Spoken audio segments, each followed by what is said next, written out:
우리 이 선생님 줄 앞으로가 바사의 왕이 되고 그 뒤로 스님 그 줄 뒤로부터는 부처님이 되어가지고 같이 한번 교차해서 천천히 좀 읽어주세요. 예. 읽겠습니다.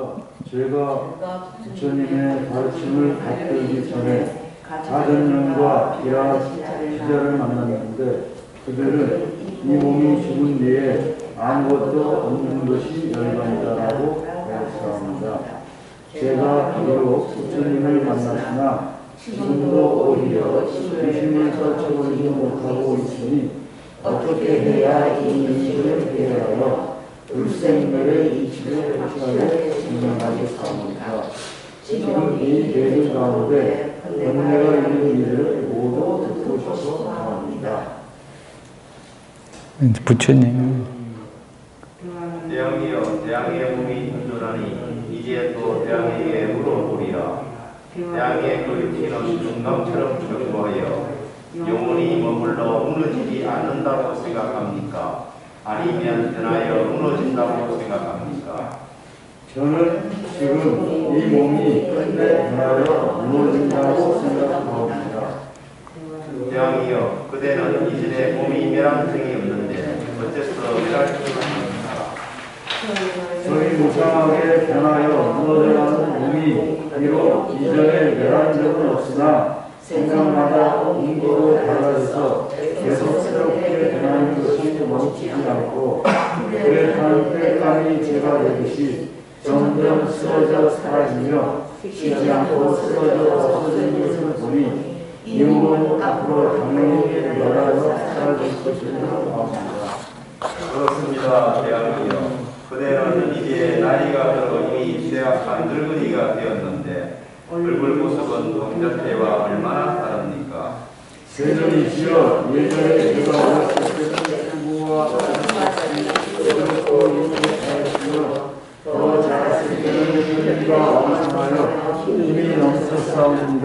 그러나 지금은 많이 늙은 나이로 많이 취약한 상태가 되었으니 정신은 말라서 초췌하고 정신은 멍하여 혼미하며 머리는 하얗고 얼굴은 쭈그러져 얼마 살지 못하고 죽을 어떻게 혈기 왕성한 젊은 시절과 비교할 수 있겠사옵니까? 대왕이여, 그대의 몸과 얼굴은 한꺼번에 쇠약해지지 않았으리라. 세존이시여, 변하여 갈라진 모양이 가만히 옮겼으니 제가 참으로 깨닫지 못하는 사이에 세월이 흐르며 함께 점점 이렇게 늙어버렸사옵니다. 제 나이 20살 때는 비록 젊은 나이라고 하나 얼굴 모습은 이미 10살 때보다 늙었으며 30살 때는 20살보다 늙었으며 지금의 69의 고령 나이로 10살 때를 돌아보면 10살 때가 훨씬 건장하였사옵니다. 세존이시여, 저는 가만히 옮겨온 일을 대감하고 비록 이렇게 많이 늙었다고 하였으나 그동안 바뀌어온 시간을 그저 10년씩 같은 것에 지나지 않았사옵니다.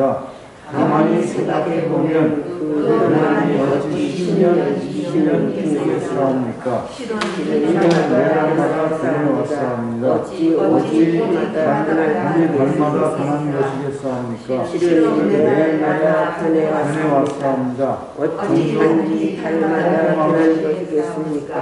실은 매일 변해왔습니다. 좀 더 꼼꼼하게 따져보면 차례마다 그리고 생각마다 변하여 멈추지 않았사옵니다. 그러므로 저는 이 몸이 마침내 변하여 없어지지 않옵니다. 대왕이여, 그대는 변화하고 옮기고 바꾸니 멈추지 않음을 보고 그 몸이 끝내 멸할 줄 안다라고 했는데 그대가 멸할 때에도 몸 가운데 멸하지 않는 이치가 있는 줄을 압니까? 저는 참으로 그 이치를 모릅니다.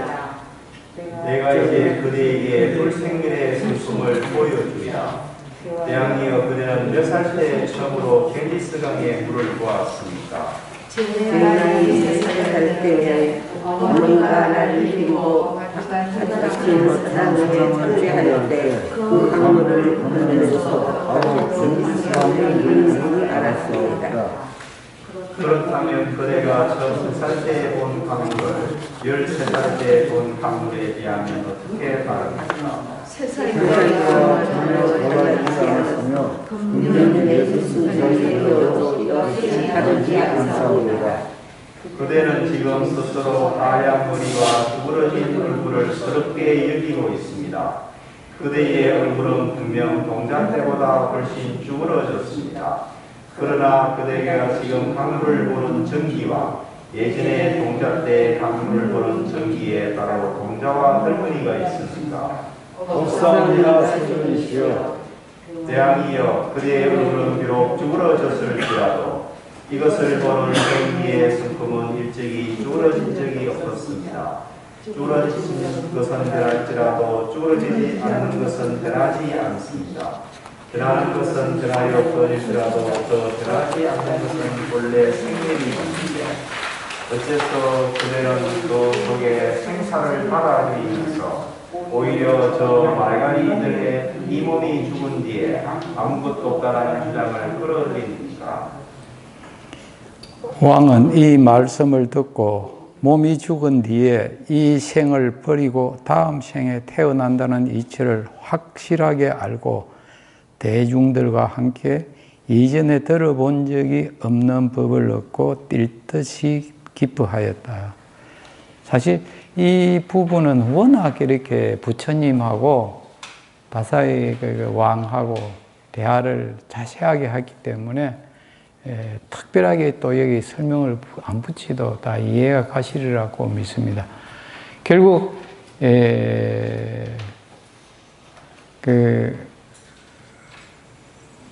겐지스 강을 보면서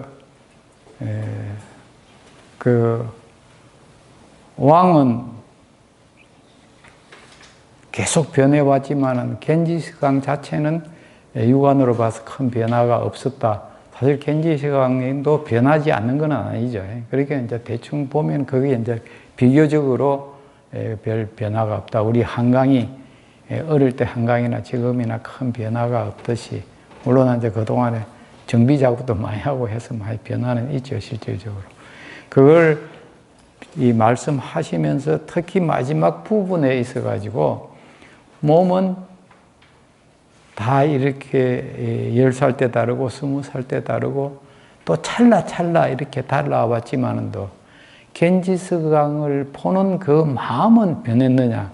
이게 안 변했다는 걸 그래가지고 그 제일 처음에 견성은 마음이다 그랬잖아요. 그 변하지 않는 그것이 이제 그 견성이라는 걸 그렇게 이제 설명하려고 이렇게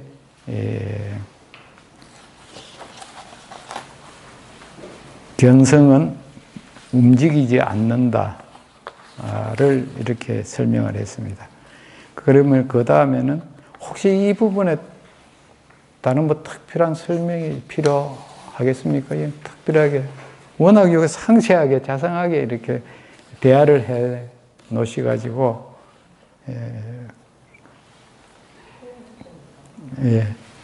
그러면은 네 번째 견성은 잃어버리지 않는다, 유실되지 않는다.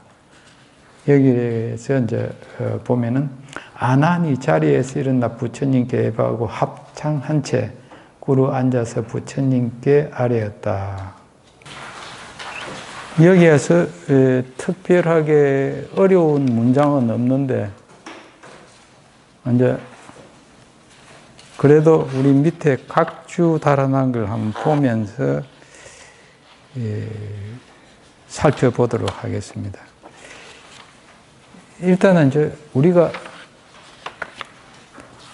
이 개념이 이제 어떻게 주어지는가? 실제 이제 부처님은 손을 들어갖고 손바닥을 밑으로 이제 이렇게 배가 있으니까 이걸 이제 거꾸로라고 그랬단 말입니다. 그런데 이제 우리가 이렇게 하면은 이게 바르라고 이제 이렇게 모두 일반적으로 생각하는데 실제 그 개념이 어디에서 나온 것이겠습니까? 이게? 보는 개념. 예, 보는 게 따라서 그렇죠. 우리는 이래가지고 하나, 둘, 셋, 넷, 다섯 이렇게 헤아리죠. 서양 사람들은 어떻게 헤아리는가? 예, 거꾸로 하나, 둘, 셋, 넷, 다섯 이렇게 한다고. 근데 그거는 그 사람들은 이게 더 바른 거고 우리는 하나, 둘, 셋 처음에 이렇게 하는 거 보니까 좀 웃기더라고. 예. 그런데 그게 이 생각의 차이고 우리 습관이잖아요. 우리가 선입견이 있으니까 우리가 하는 게 바른 거고 이거만 이제 맨날 이렇게 다니면서 이게 바르다고 생각했으면 장 이래 놔도 이게 바르다고 그러고 거꾸로라고 소리도 안 하는데 그게 이제 제일 처음에 이렇게 쉬운 예를 들어 가지고 그게 우리의 그 인식하는 거는 근본적으로 살펴보면은 전부 그것이 하나의 희론이라는 걸 알기 때문에 영원히 가지 않는 거잖아요. 이게 우리가 옛날에는 진짜 요즘처럼 여자분들이 굉장히 활동을 많이 하면 집안 말아먹는다고 집안 망한다 그랬잖아요. 암탉이 울면은. 그런데 요즘은 이 여자분들이 다 집안 일을 다 하고 우리나라가 실제 제가 이제 독일이 제일 많이 다니고 프랑스도 많이 다니고 미국은 그래도 뜸하게 다니는데 독일 사람이나 프랑스 사람들이 집에 가서 보면은 여자분들이 남편한테 더 잘합니다. 우리 보면은 젊은 애들 보면은 이게 남자인지 여자인지 구분이 안 돼요. 집에 들어오면은 아마 우리 보살님들 속이 뒤집어질 일들이 많이 있을 겁니다. 그런데 이제 이게 세월이 그렇게 바뀌어 있으니까 그러니 하고 쏙 상하시면 안 돼요. 그게 이제 지금까지 쭉 돌아온 습관들이 이렇게 바뀌어갈 때는 그 바뀜에 따라서 이렇게 자꾸 따라가줘야 되거든요. 실제 이제 여러분들이 여기서 주역 공부하시거나 특히 이제 김일부 선생이 그 정력 공부하신 분들은 그런 이야기를 많이 하고 주역 공부하신 분들도 그런 이야기를 많이 하는데 지축이 23.5도로 떨어지가 있는데 그래서 이게 도는 것도 타원형으로 돌면서 실제 1년이 365일인데 이제 북극의 이 빙하가 자꾸 이제 지금 녹고 있잖아요, 실제요. 녹고 있는데 저게 언제 갑자기 우다다닥 다 녹을지가 알 수가 없거든요. 우리가 거기 고드름이 하나 똑똑 떨어질 때는 한참 저기 언제 떨어질지 모르지만 뚝뚝뚝뚝 떨어지다 보면 고드름처럼 확 떨어지잖아요. 이 북극도 그래 될 수가 있다고. 그럼 그 물이 어디로 갑니까, 지금? 자꾸 수위가 높아지잖아요. 수위가 높아지고, 그래서 뭐 네덜란드 같은 데는 그렇지 않아도 지금 자꾸 이 물이 넘쳐와서 이 뚝을 쌓아놓고 그렇게 사는 데가 네덜란드나 거기나 이제 일본도 상당히 불안해하고 있잖아요. 이게 변화가는 거는 자연의 변화거든요. 이게요. 그리고 땅 속에 엄청난 많은 불이 있잖아요. 이게요. 마그마에서. 그것이 그게 실제 이 빵을 구워봐도 이 불이 많이 가면은 부풀어 오르다가 한 군데 툭 터지잖아요. 그게 열을 많이 받아가 화산이 되는 거거든요. 어디에서 터질지를 그게 이제 모르는데 지각이 약한 집안들이 있다고 해요. 제가 이 성모도에서 온천공 개발을 할 때 9구멍을 봤거든요. 9구멍에서 전부 다 물이 잘 나왔어요. 70도가 다 넘고 이 수량도 엄청 많았어요. 그래서 저는 13년간 거기 무료 모욕을 시키고 했는데 그 뒤에 뒷심이 부족해갖고 다른 사람한테 넘겨주고 요즘은 손을 뗐습니다. 이제 그래도 거기에 있는 전혀 관여는 안 할 수가 없고 아직까지 정리 안 된 부분이 있어서 관여는 하기는 하는데 가능하면은 하루 빨리 거기에서 손을 떼려고 그럽니다.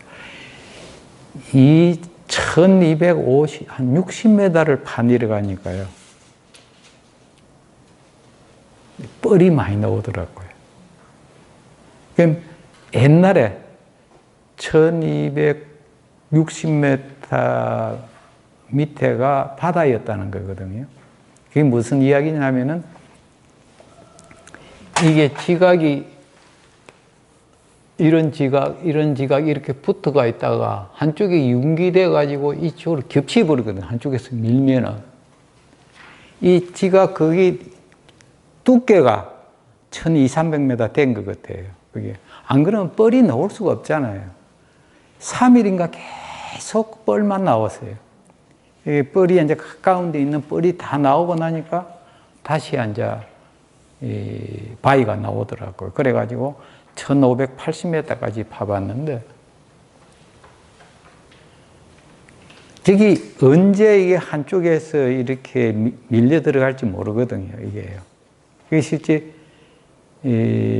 전에 고베 지진처럼 막 6터 이상 되는 지진이 일어나고 그러면 그 영향이 옆에 다 영향이 가잖아요. 이래가지고 집안이 약해지고 이게 한쪽으로 밀리면은 이게 이렇게 겹치가 있던 게 한쪽으로 밀리면 한쪽으로는 융기하고 한쪽으로는 빠지고 그래가지고 이제 진짜 서해안이 더 융기가 될 수도 있고 동해안이 좀 빠질 수도 있고 그거는 이제 뭐 알 수는 없지만은 이제 우리 앞서신 그 어른들이 그런 말씀을 많이 해놨잖아요. 이 사회 변동이 일어나는 것은 실제 그게 물이 한쪽으로 이렇게 쏠리고 그러면은 지축이 바로 선다 그래요.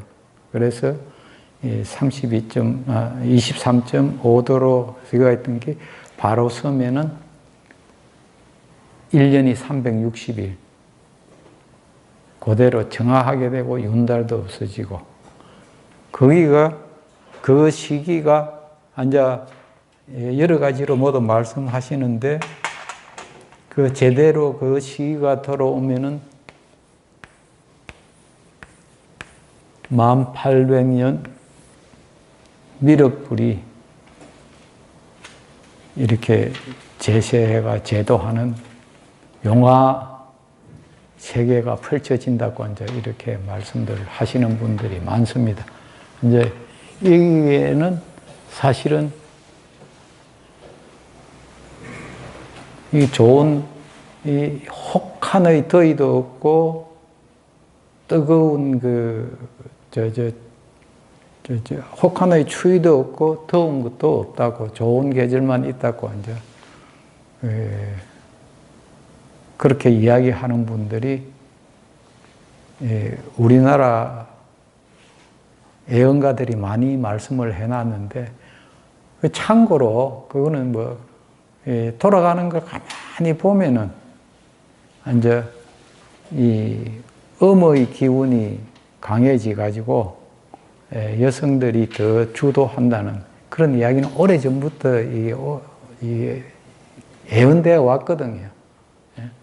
실제 1800년 되면 돼도 서양에서도 선거권이 없었잖아요, 여자들이. 어떻게 보면은 우리나라의 고려 때나 이조 때는 보면은 여건이 서양보다도 더 강했던 것 같아요, 우리나라. 이제 실제 옛날에는 양반보다는 상노들이 더 많았잖아요. 우리 지금 현재 하는 거는 양반들의 그 풍습이라기보다도 진짜 상노들의 풍습이 많이 우리 몸에 흐르고 있거든요. 실제 우리도 어른들 보면은 부인들한테 우리 어머니한테 말 함부로 안 했거든요. 안 그러시는가 이렇게 꼭 그 존대를 했지 여자라고 함부로 안 했거든요. 그런 것들 보면은 한국이 어떻게 보면은 굉장히 앞선 게 아닌가. 거기에다가 이제 자꾸 그 한국 여자들의 이 권리가 많이 빨리 신장된 거는 어느 땐가 모르게 모든 봉급들이 여자분들 통장으로 들어가니까 남자들이 맨날 아침에 나오면서 뭐 5,000원 달라, 3,000원 줄게, 그러면 5,000원만 다 이렇게 그리고 국을 하다시피 이렇게 나오는 이러한 세태가 돼서 저도 보면 애들 보면은 짜증날 때도 있어요, 사실은. 왜 저래 사나 싶기도 하고. 또 그래 사니까 저가 더 편한 모양이더라고요. 저거 편하면 됐지 싶어가지고, 간섭은 모두 하지 말자고 모두 그렇게 이야기하는데, 이렇게 변해가는데 자꾸 우리가 이제 응해가는 게 좋겠다는 그런 생각이고, 우리가 어떤 개념이 뭐가 바르다, 어디가 하다는 것은 자기의 선입견에 갇혀서 하는 소리가 많잖아요. 특히 이제 요즘 그게 굉장히 심하잖아요. 이게 소위 말하는 뭐 보수, 극렬 보수, 극렬 뭐 진보. 사실 우리나라 진보가 어디 있어요? 엄밀한 보수가 어디 있어요? 진보라 그러면은 끊임없이 자기 개발을 하고 자기 반성을 통해서 새롭게 새로워지는 일신 우일신이 돼야 되잖아요. 그런데 우리나라 진보는 어때요? 80년대 거기에서 한 발짝도 못 벗어나고 있으니까 이번에 정권이 바뀌어버리잖아요. 진짜 자기 반성을 계속 통하고 다시 새롭게 해왔으면은 10년도 할 수 있고 15년도 할 수 있고 그랬는데, 보수도 마찬가지고 자꾸 옛날식으로 옛날에 우리 노동 상권이 제대로 보장 안 됐을 때 그런 식으로 생각하고 움직이면은 또 5년 후에는 또 바뀔 수가 있거든요. 그래서 진보든 보수든 자기 반성을 통해 가지고 개척해 나가는 게, 특히 진보가 거기에 더 많이 개척해 나가는 게 진보라는 원래 뜻이잖아요. 그래서 진보와는 전혀 다른 행태를 보이니까 국민들의 마음을 사지 못한 게예요. 그래서 지금 소위 말하는 팬덤이라는 게 많이 형성돼 가지고 도둑질을 하든 나쁜 짓을 하든 내가 좋아하는 사람이 하는 거는 예쁘게 보여가지고 이렇게 우르르 몰려다니는 거예요. 그러니까 그것은 이게 거꾸로다 그러면은 그게 어떻게 거꾸로에 그게 바르지?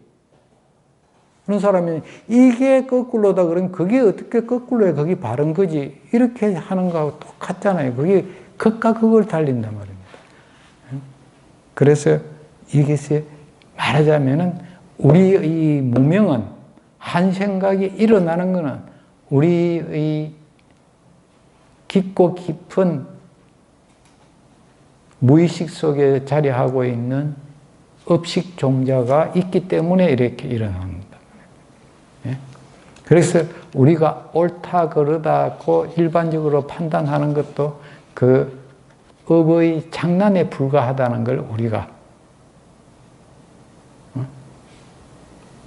인식하고 있으면은, 아, 내가 무슨 업이 도사리고 있어, 내가 이런 판단을 하지 하면서 역류해가는 그런 것이 사실은 수행이거든요. 그래서 임유망소라는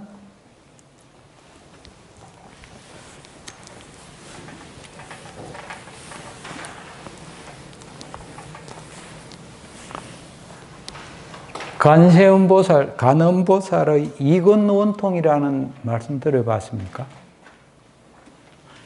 이 법문하실 때 말씀을 많이 하시는데,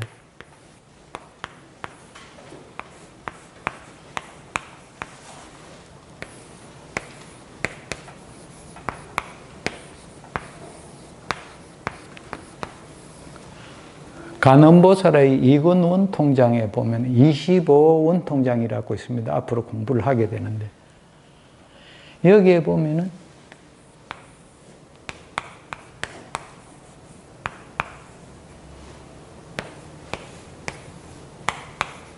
임묘망소라는 이야기가 나옵니다.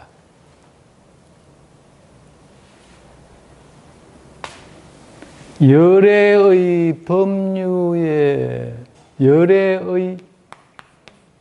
법류라고 많이 쓰거든요. 열애. 여기에 들어간다는 거죠. 열애의 법류로 가려 그러면은 어떻게 해야 되죠? 우리 연애에 따라서 흐르는 걸 뭐라 그러죠? 수연이라 그러잖아요. 이게 이제 이거는 연에 따라서 수연하는 걸 갖다가 순유로 그러거든요.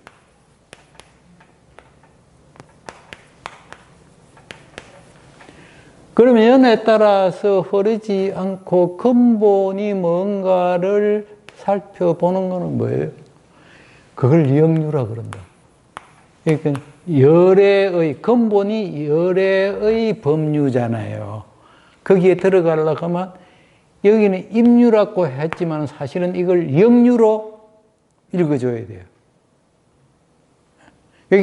이게 임유가 하면은 그 근본되는 경계가 없어진다. 이 경계에 들어가는 것이 이건원통의 궁극적인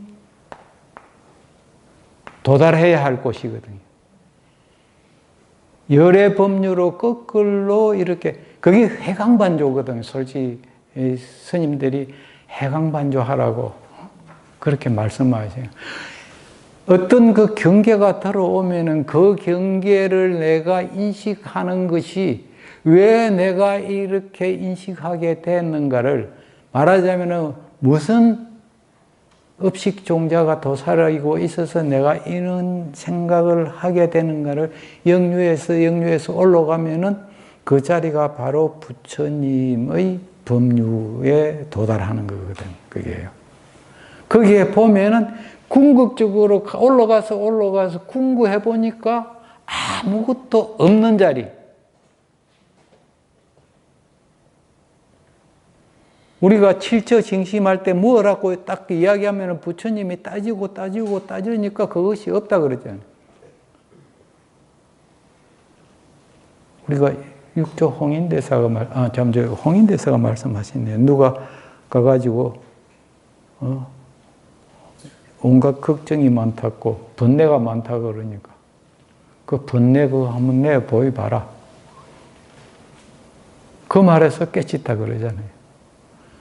자기 번뇌가 뭔지를 궁구해도 없더라는 거죠. 그게 없어지는 거예요. 그래서 사실 그게 번뇌의 기본 그게 업장이거든요. 그게 그 업장 소멸을 갖다가 하는 게 해강반조하는 거거든요. 해강반조를 하고 이게 임유를 해야 하면은 업장 소멸이 되거든요. 그게. 그러면은 원래 그 진실한 그거를 갖다가 불변의 것이 있는가를 그걸 찾아봐도 없더라 그거죠. 이 경지에 들어가야 된다는 거란 말이에요. 네. 그래서 이 25원통 중에서 이 간음보살의 이건원통이 가장 말법 중생들이 수행하기에 가장 쉽고 빨리 도달할 수 있다고 이렇게 문수보살께서 말씀하십니다.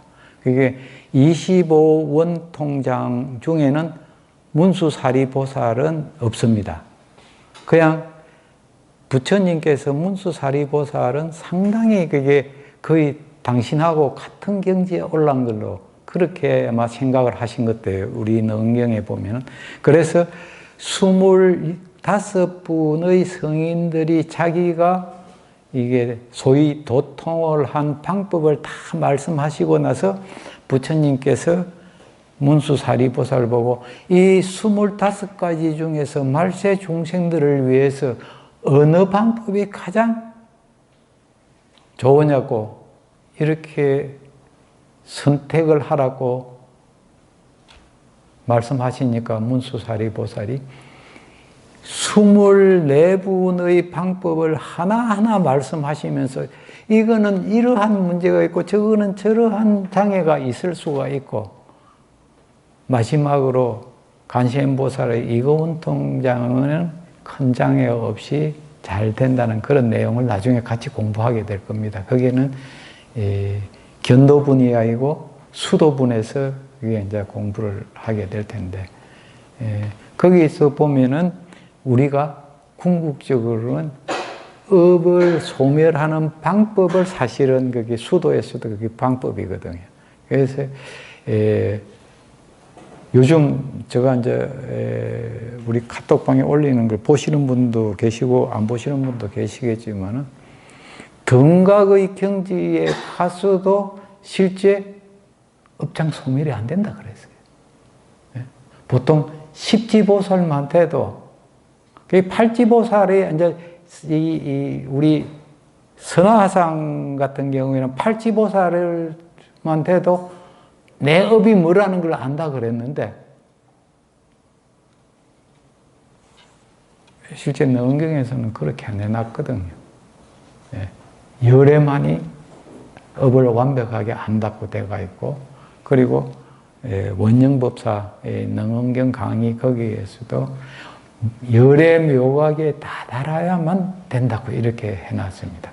거기 보면은 등각 다음에 건강초심, 그걸 이제 이 간해, 건강간해라고, 원래 간해지가 제일 앞인데, 이 건강간해를 제일 마지막에 하면서 앞에 이야기하는 건강간해를 건강초심이라고, 제일 마지막에 등각 다음에 얻어진 걸 건강후심이라고 이렇게도 설명을 하는데, 거기에서 봐도 그렇고, 우리 업이 아까 제일 처음에 무명이 생기는 것도 업 때문에 생겼다 그랬고 그 무명을 없애는 거는 길은 오직 업장 소멸밖에 없는 거잖아요. 그래서 제가 늘 이야기하는 기도 중에서 가장 큰 기도, 가장 위대한 이 기도는 소원은 업장 소멸 소원이 가장 엄청난 소원이지. 돈 많은 데 놓고 업장 소멸 등달아달라 그러지 말고 업장 소멸할 때, 이거 바랄 때는 진짜 참으로 한 그릇을 떠나서 진심을 다해가지고 하면서 업장 소멸을 기원해야 되리라고 생각합니다. 예.